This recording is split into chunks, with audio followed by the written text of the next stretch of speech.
Now, next, I believe on the agenda, and I might have this wrong, are we doing evaluations or table topics Table first? topics. Table topics. So I'm gonna hand it over to Mr.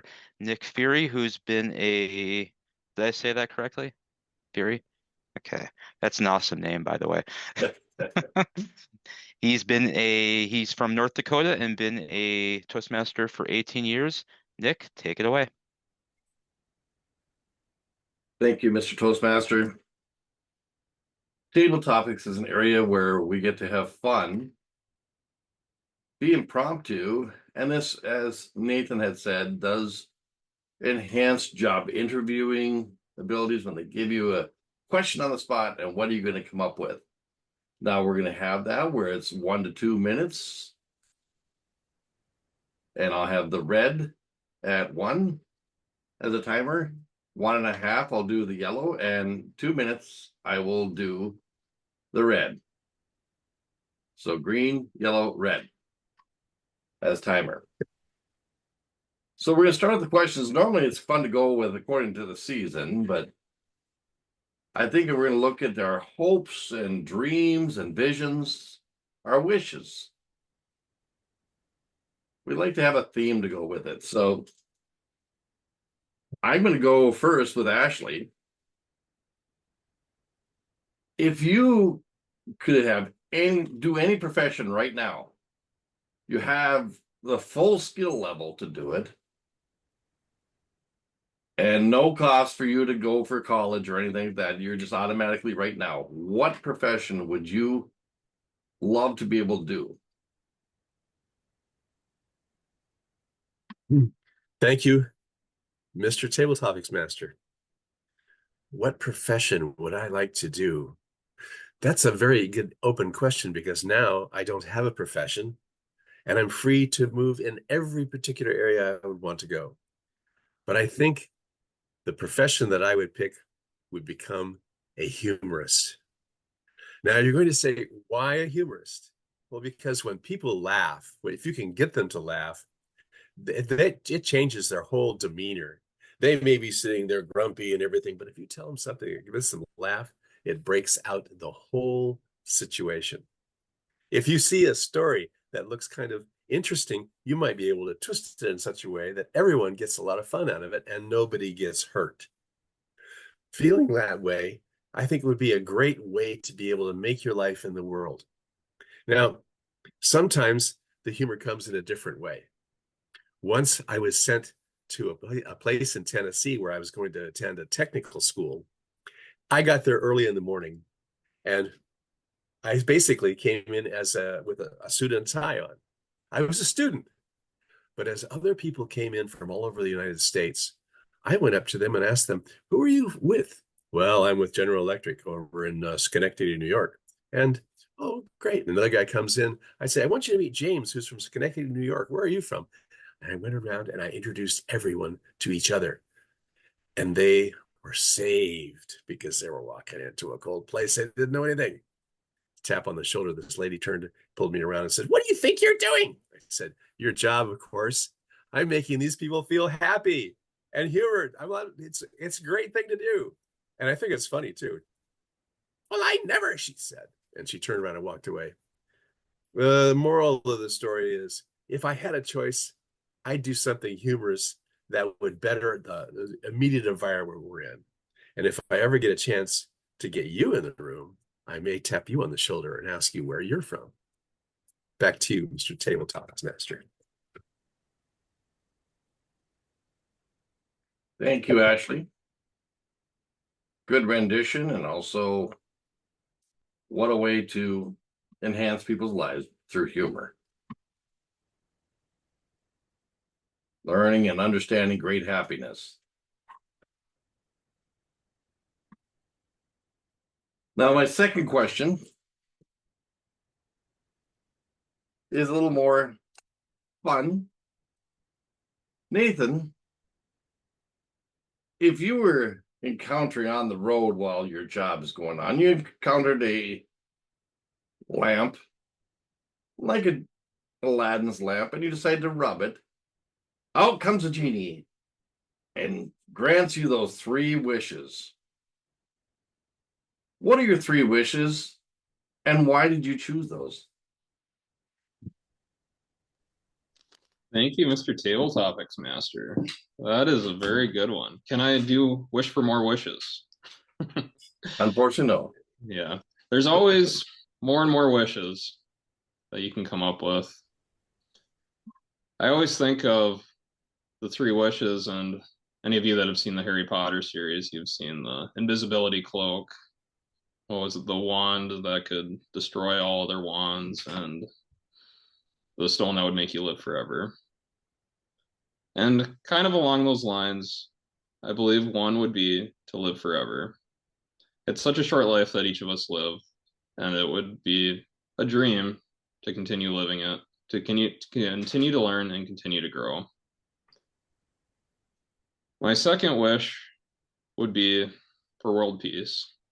A little corny, but it just seems like there's so much turmoil and decisiveness in the world that if we could all just get along a little bit better, I think we all would be better off.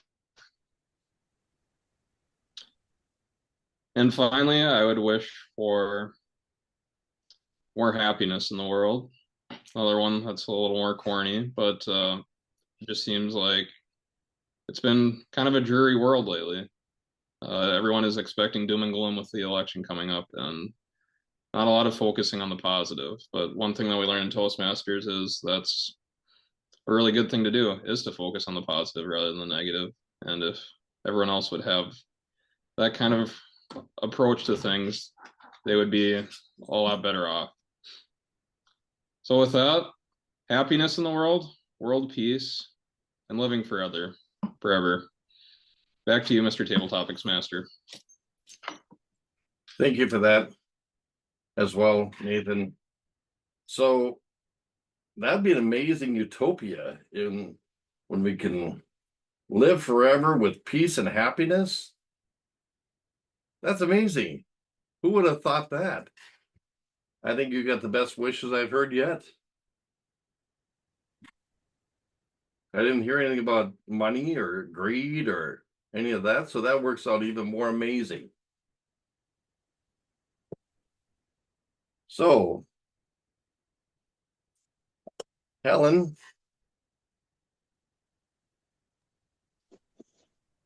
we talked in the beginning as far as hopes and dreams.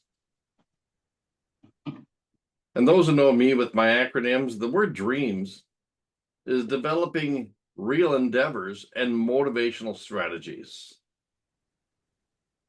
So, Helen, what dreams do you still have in your life and the lives of your children, grandchildren, friends? What dreams do you still hold dear to? What dreams do I still hold dear to? That, my dear, is a rather telling story. I believe that throughout my life, I have been somewhat creative, and I have a dream to sew all the fabric that I have in my house. Granted, stacked up, it would be taller than me. My dream is to use all the fabric to sew quilts. The other day, I am cleaning up all the schnibbles of fabric that are way too small, and I stuff them in an empty toilet paper roll to use to start a campfire. And as I'm on the floor picking up the stuff and stuffing it, talking to myself, what are you going to do? You got a lot of fabric. Are you going to get that all done before you die? Oh, Lord, I really do. I talk to God too. And all of a sudden in my head, I heard this word. What are you going to do after you sew up all this material? What are you going to do when you give all this material that you made into quilts and give it away? What are you going to do? And my only thought was, I want to work with wood. I want to create and make things. But it's going to cost a lot of money, I heard myself say, for all the tools that I would need. And then that little voice in my head said, well, you can carve. After all, you carved 2 ducks. You carved a set of silverware. Oh, they are only that long, but I carved them. I guess once you have that creativeness in you, and that's who you are, no matter what you see in your home, it becomes something to make something else. And I think I still have to write that note that said, I'm saving this stuff just to prove to you kids that I'm crazy. I have been saving plastic so that maybe I can build something out of this. Granted, I might be crazy. I will simply say, thank you when you tell me that. Back to you, Mr. Toastmaster. Thank you, Helen. It's always interesting how people take these questions and move with them in their own way, and that's what makes table topics special. And Helen, yes, to go from your quilts, that dream of getting them out all over to every state and hundreds of them out there, to think that impact you've had and desire to go into wood and what you do with plastics, what an amazing way to utilize that, to take your dreams and affect others. My next question is for Andrew. We've heard about you in all your books and the variety of styles and everything. So if you could go back in time, what day, anytime, would you want to relive and why? Or would love to live that day, either in your life or any time in life? Mr. Table Topics Master. That's a tough question. And for me, it's particularly tough. And no one ever believes me when I say this, but time moves very, very slowly for me. When people say that, it's like, geez, just yesterday my kids were getting on the kindergarten bus, and now they're graduated. Now they're having their own kids. I nod and agree. It's like, yeah, that stuff sneaks up on you, but I'm kind of lying. None of that ever really snuck up on me. I've always lived very much in the moment, and not to take the counterpoint of Nathan, but I don't know. I feel like I've lived a couple lifetimes already at this point. That's how slowly it moves for me. And every day honestly feels more like a bonus, like overtime, bonus time. And I'm perfectly content with that. It's really hard to come up with a day that I would want to relive over again because I just remember with such vivid detail that I kind of can relive most days in my mind over again. And to that point, I definitely feel like to me it's more forward looking. I'm more curious about what tomorrow brings. Now, I'm not really certain if that's just lack of ambition. I feel like there's still some kind of latent ambition in me that I'm not quite certain what to do with or what I want to do going forward now that my kids are all adults. But I know it has something to do with just watching life unfold. And you know, to a certain extent, I'm already kind of living my perfect life. I wake up early, I spend the first couple hours reading. My job isn't particularly fascinating, but it's not horrible either. It pays the bills. I don't know that I need to do much more with it. Feel like I have enough money to get by. I'm perfectly content. And mainly the big things I'm looking forward to now are grandkids and just being useful in the community. That's part of the reason why I took the area director role. I mean, it wasn't really to get DTM points. It was more or less just to give back to an organization that's helped me quite a bit and honestly helped my daughter. My daughter's deaf and she had a lot of issues with communication. She joined with me 2 years ago, and Toastmasters has both literally and figuratively helped her find her voice. And it's just a miraculous thing. And that's kind of how I want to spend the rest of my life, just being useful and doing good things and helping people become their best versions of themselves. Mr. Table Topics Master. Thank you for that, Andrew. It's nice that you not only enjoy what happened in your life and didn't want to go back so much, but look into the future. And I'll give that one as well. that the word future is focusing upward towards unimaginable and revitalized energy. So based on what you brought up, it's a way that we can look forward. So with that said, I will give the meeting back over to our illustrious Toastmaster for the day, Andrew, our area director. Thank you so much, Nick.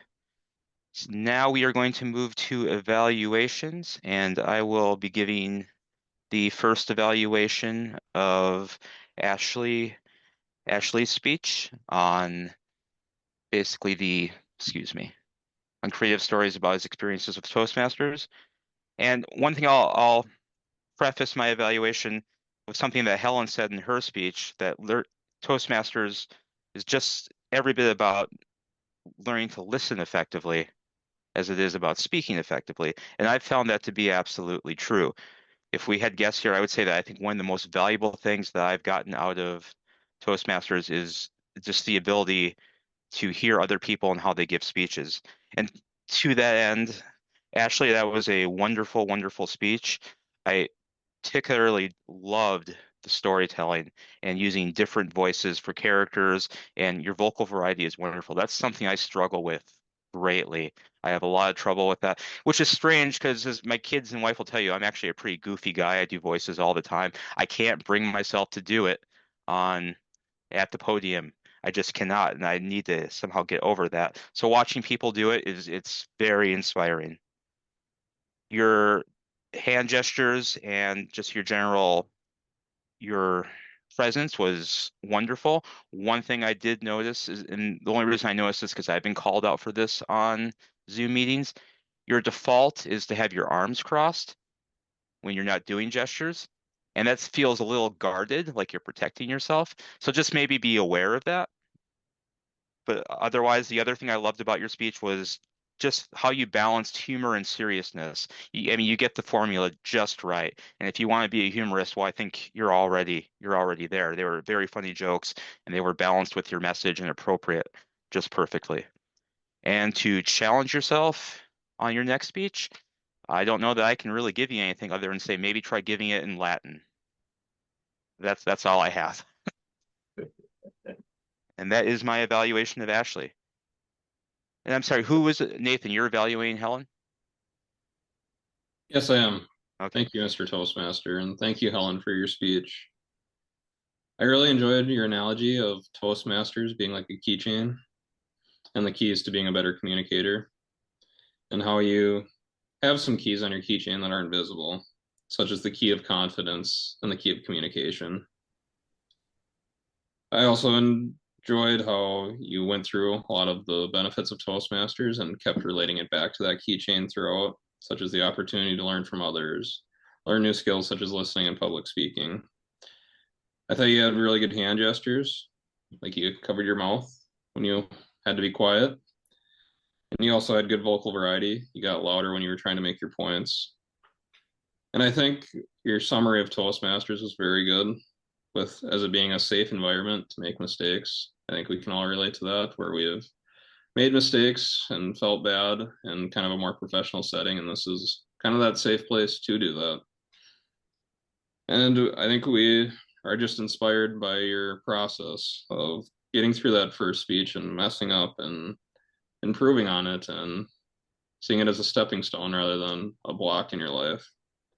Overall, really enjoyed the speech, and I think you've really inspired us about why we're all here. Thank you.